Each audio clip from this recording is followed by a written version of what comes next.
Kami dari kelompok 1 untuk tugas besar data analis akan menjelaskan tentang pembuatan tugas retail yang datanya kami buat sendiri. Saya Nangga Jasmine Farsha dengan NPM 579. Saya Udan Alfi Pratama dengan NPM 609. Saya Lucia Fatina Singka dengan NPM akhir 578. Saya Asma Marfa dengan NPM akhir 619. Oke, berikut videonya. Dadah. Tutorialnya. Oke, jadi kita ada tugas data analitik dan kita disuruh buat dashboard pakai Power BI. Nah, untuk datanya itu kita juga disuruh untuk cari sendiri atau nggak buat. Nah, karena kita udah mencoba nyari dan ternyata agak sulit kalau nyari gitu, jadi kita buat aja datanya. Tentunya buatnya pakai GPT. Pertama kita minta dulu GPT untuk buat 5 dataset atau worksheet. Nah, kan udah, jadi aja yang pertama ini ada 5 dataset. Lalu masukkan Power Query, Append Query, Merge Query, Data Modeling dan Dashboard Power BI. Habis itu udah deh ada datanya tuh mulai dari worksheet 1 sales Janjan, lalu worksheet 2 sales Juldeck, after that works 3 master product. Lalu ada worksheet 4 yaitu master outlet dan yang terakhir nih worksheet 5 yaitu master sales. Oh iya, jangan lupa buat relasinya juga ya supaya nanti gampang untuk dipasangkan. Ya pokoknya gitu deh, habis itu langsung aja minta GPT. Supaya datanya dibuat dalam format Excel supaya gampang tinggal masukin ke Power BI WKWK. Kalau udah ada format dalam bentuk Excelnya kita tinggal download dan jangan lupa dicek dulu apakah udah bener apa belum. Ini dicek satu ya, mulai dari master outlet, habis itu master sales, lalu sales Janjun dan yang lainnya. Nah, habis itu kita close datanya dan move ke aplikasi Power BI-nya. Setelah masuk ke aplikasi Power BI Insert, data yang dari Excel, setelah sudah muncul datanya kita checklist semua lalu klik Transform Data. Nah, kalau tampilannya udah begini, kita lakukan add kolom yang gunanya untuk menambah kolom. Kolom yang perlu ditambah yaitu kolom profit margin. Ya gitu deh caranya, lihat aja. Oh ya, jangan lupa diganti tipenya jadi percent. A few moments later. Gokil, udah jadi aja nih. Selanjutnya akan membahas tentang dashboard dan grafik. Halo semuanya, selamat datang kembali di video analisis data kami. Pada video kali ini kita akan membahas secara lengkap hasil analisis penjualan dari Brew Space Coffee selama tahun 2025. Dashboard ini dibuat oleh kelompok 1 dalam program R4L Data Analysis dan berisi ringkasan performa penjualan, trend revenue bulanan, produk terlaris, distribusi channel penjualan, hingga perbandingan performa antara wilayah. Yuk kita bahas satu persatu mulai dari ringkasan angka utamanya ya. Oke, yang nomor 1 ini adalah kartu ringkasan angka utama. Mari kita lihat 4 angka yang menjadi kunci ringkasan performa Brew Space Coffee sepanjang tahun 2025. Angka yang pertama adalah sum of total profit, yaitu sebesar 136 juta rupiah. Ini adalah total keuntungan bersih yang berhasil dikumpulkan selama 1 tahun penuh. Angka yang kedua adalah average of profit margin, sebesar 33,45%, artinya dari setiap penjualan yang dilakukan, rata-rata sekitaran sepertiga bagiannya adalah keuntungan bersih. Ini termasuk margin yang cukup sehat untuk bisnis V&B seperti coffee shop. Angka ketiga adalah sum of total revenue sebesar 381 juta rupiah. Ini adalah total pendapatan kotor dari seluruh transaksi penjualan sepanjang tahun. Dan angka akhir adalah sum of total cost sebesar 246 juta rupiah, yaitu total biaya atau modal yang dikeluarkan untuk menghasilkan penjualan tersebut. Jadi, kalau kita simpulkan secara sederhananya, dari total pendapatan 381 juta, setelah dikurangi dengan biaya 246 juta, Brew Space Coffee berhasil mendapatkan untung bersih sebesar 136 juta rupiah dengan tingkat keuntungan rata-ratanya itu adalah 33%. Ini adalah gambaran besar dari kesehatan bisnis mereka selama tahun 2025. Nomor 2 ada tabel ringkasan kinerja per kategori produk. Selanjutnya kita masuk ke tabel ringkasan kinerja penjualan per kategori produk. Tabel ini membagi seluruh produk Brew Space Coffee ke dalam 7 kategori besar, yaitu adalah tea, dessert, merchandise, food, non-coffee, snack, and coffee. Untuk setiap kategori, tabel ini menampilkan 3 informasi utama, yaitu adalah total cost atau biaya, total revenue atau pendapatan, dan total profit atau keuntungan. Dari data ini terlihat bahwa kategori tea menjadi penyumbang revenue terbesar. disusul oleh dessert dan merchandise. Sementara itu, di bagian bawah table juga terdapat baris total, yang merupakan penjumlahan seluruh kategori, yaitu total cost sebesar 245 juta lebih, total revenue 381 juta, dan total profit 135 juta rupiah. Menariknya, jika kita perhatikan lebih detail, kategori kopi yang seharusnya menjadi produk andalan sebuah coffee shop justru berbeda di posisi yang tidak terlalu tinggi dibandingkan kategori lainnya. Ini akan menjadi salah satu poin penting yang kita bahas lebih lanjut di bagian insight. Saya Livia Fatina Siva akan menjelaskan tentang pie chart dan bar chart menurut top N. Nah, yang pertama itu ada pie chart. Kita bisa melihat dari grafik lingkaran atau yang biasanya disebut dengan pie chart yang berjudul distribusi revenue berdasarkan sales channel. Nah, grafik ini itu menunjukkan di mana pendapatan brew space coffee berasal dan dilihat dari cara pelanggan melakukan pembelian. Ada 3 channel penjualan yang ditampilkan. Yang pertama itu ada takeaway dengan kontribusi terbesar yaitu 34,85% dan menjadikan channel dengan posisi terbesar. Nah, yang kedua ini online dengan kontribusi sebesar 32,87% dan yang terakhir ini yang ketiga ada dine-in dengan kontribusi sebesar 32,28%. Nah, kalau kita perhatikan ketiga channel ini itu sebenarnya memiliki porsi yang hampir seimbang. Nah, karena itu masing-masing berada di kisaran 32 sampai 35%. Artinya, pelanggan brew space coffee memiliki kebiasaan belanja yang cukup beragam. Sebagian suka datang langsung dan makan di tempat. Nah, sebagiannya lagi itu memilih untuk membawa pulang dan sebagiannya lagi lebih memilih secara online. Nah, tidak ada satu channel yang benar-benar mendominasi secara signifikan di pie chart ini. Nah, selanjutnya ini ada bar chart top N atau top 5 produk berdasarkan revenue. Nah, grafik ini itu menampilkan 5 produk dengan pendapatan tertinggi sepanjang tahun 2025. Nah, di posisi pertama ada croissant, di mana mendapatkan posisi terbesar revenue sebesar 12 juta rupiah dan menjadikan produk ini menjadi produk yang paling laris secara keseluruhan. Nah, untuk posisi kedua itu ditempati oleh caramel macchiato dengan revenue sebesar 11 juta rupiah. Posisi ketiga adalah matcha latte dengan revenue 9 juta rupiah. Kemudian di posisi keempat ada taro latte dengan revenue 8 juta rupiah. Dan posisi kelima adalah brew space notebook dengan sebuah produk merchandise dengan revenue sebesar 7 juta rupiah.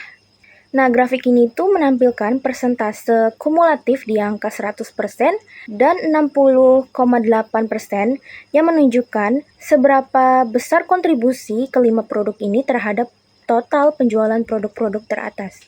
Nah, yang menarik dari sini adalah produk terlaris itu justru bukan dari minuman, melainkan dari makanan yaitu seperti croissant, sebuah produk pastry atau makanan pendamping. Ini itu menunjukkan bahwa pelanggan brew space coffee tidak hanya datang untuk minum kopi, tapi juga tertarik dengan pilihan makanan ringan dan minuman non-kopi seperti matcha dan taro latte.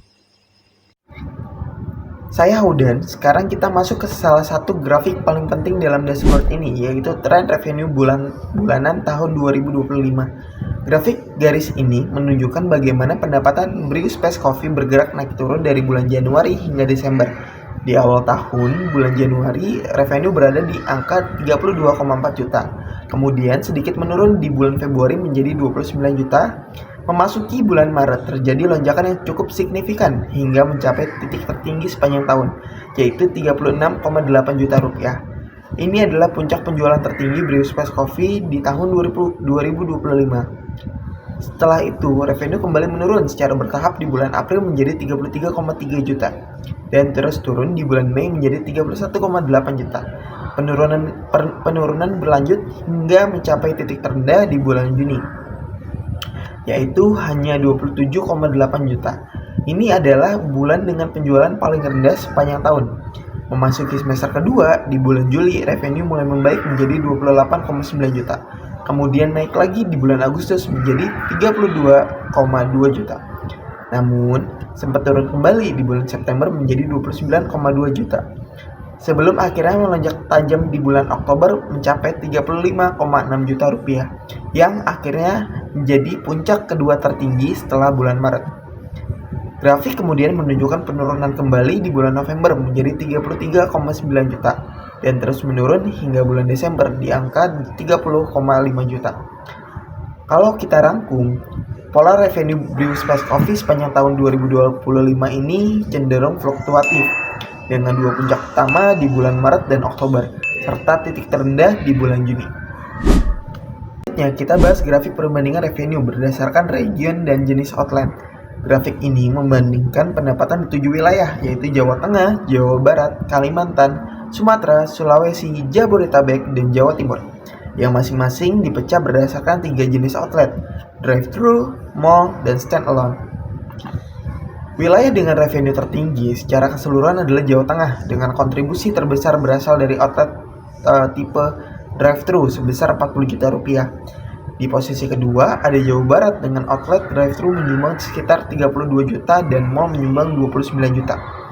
Diikuti oleh Kalimantan dengan kontribusi drive-thru dan mall yang cukup berimbang di angka 29 juta. Kemudian Sumatera dengan revenue di kisaran 16 hingga 17 juta per jenis outlet. Wilayah Sulawesi menunjukkan performa outlet drive-thru yang cukup tinggi mencapai 34 juta. Namun jenis outlet lain di wilayah ini datanya lebih terbatas. Jabodetabek menunjukkan kontribusi dari outlet standalone sebesar 17 juta dan mall di angka 12 juta. Sementara Jawa Timur menjadi wilayah dengan revenue paling kecil, sekitar 14 juta rupiah. Dari grafik ini kita bisa simpulkan dua hal penting. Pertama, wilayah Jawa Tengah adalah pasar paling kuat bagi Brewers Space Coffee. Kedua, jenis outlet drive-thru secara konsisten menjadi kontributor revenue terbesar di hampir semua wilayah, menunjukkan bahwa pelanggan Brewers Space Coffee lebih menyukai kepraktisan membeli tanpa harus turun dari kendaraan.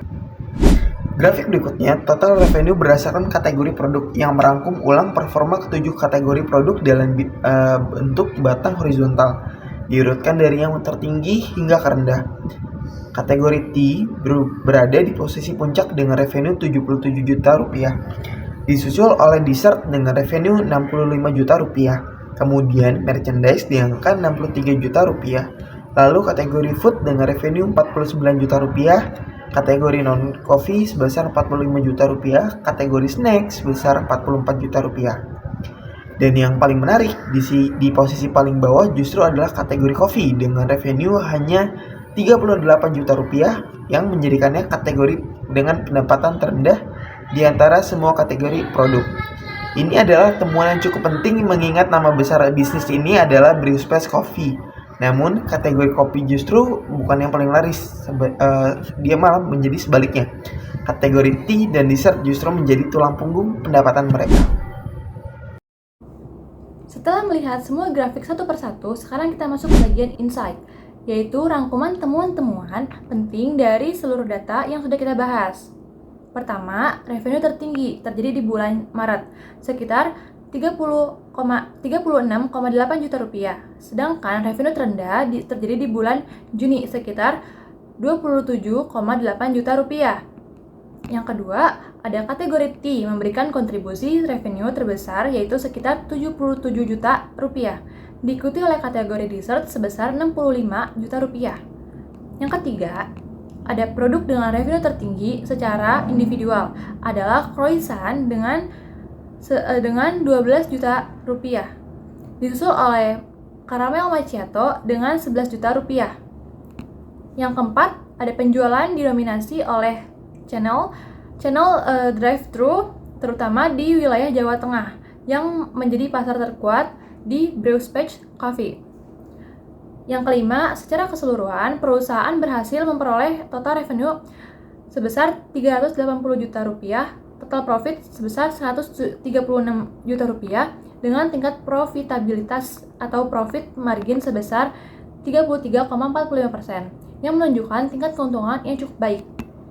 Dan keenam, penjualan terbesar cukup merata di seluruh sales channel, baik itu dine-in, take away, maupun online, tanpa ada satu channel yang benar-benar mendominasi secara ekstrim. Berdasarkan seluruh insight yang telah kita bahas tadi, dashboard ini juga memberikan beberapa rekomendasi strategis yang bisa diterapkan oleh manajemen Brewspatch Coffee. Pertama, meningkatkan promosi dan memastikan ketersediaan produk menjelang bulan Maret dan Oktober, karena kedua bulan ini terbukti menjadi periode dengan penjualan tertinggi sehingga persiapan stok dan promosi bisa dimaksimalkan. Yang kedua, mempertahankan sekaligus mengembangkan kategori tea dan dessert karena kedua kategori ini menjadi penyumbang revenue terbesar bagi perusahaan. Yang ketiga, menjadikan croissant dan caramel macchiato sebagai produk unggulan dalam paket bundling atau promosi, mengingat keduanya adalah produk dengan penjualan individual tertinggi. Keempat, melakukan evaluasi terhadap penyebab penurunan penjualan yang terjadi di bulan Juni, misalnya dengan mempertimbangkan promo musiman atau diskon khusus untuk mendongkrak penjualan di periode low season tersebut. Yang kelima, mengoptimalkan performa outlet drive-thru karena outlet jenis ini terbukti menjadi kontributor utama dan menerapkan strategi serupa pada wilayah-wilayah yang penjualnya masih rendah seperti Jawa Tengah. Dan yang keenam, melakukan evaluasi menyeluruh terhadap produk-produk dalam kategori coffee yang justru menjadi kategori dengan pendapatan paling rendah. Evaluasi ini bisa berupa pengecekan harga, variasi menu, hingga cita rasa produk agar kategori kopi mampu bersaing dan tidak kalah dengan kategori lain seperti tea yang saat ini justru mendominasi penjualan. Nah, itu tadi adalah pembahasan lengkap mengenai dashboard analisis penjualan Brewspatch Coffee tahun 2025. Mulai dari ringkasan angka utama, performa per kategori produk, distribusi channel penjualan, produk terlaris, tren bulanan, performa per wilayah, hingga insight dan rekomendasi strategis. Semoga video ini bisa membantu teman-teman memahami bagaimana cara membaca dan menginterpretasikan sebuah dashboard analisis penjualan secara lengkap dan struktur. A few moments later. Sekian penjelasan tugas besar dari kelompok kami, kurang lebihnya mohon maaf. Wassalamualaikum warahmatullahi wabarakatuh. Udah segitu aja, terima kasih udah nonton video kita, bye!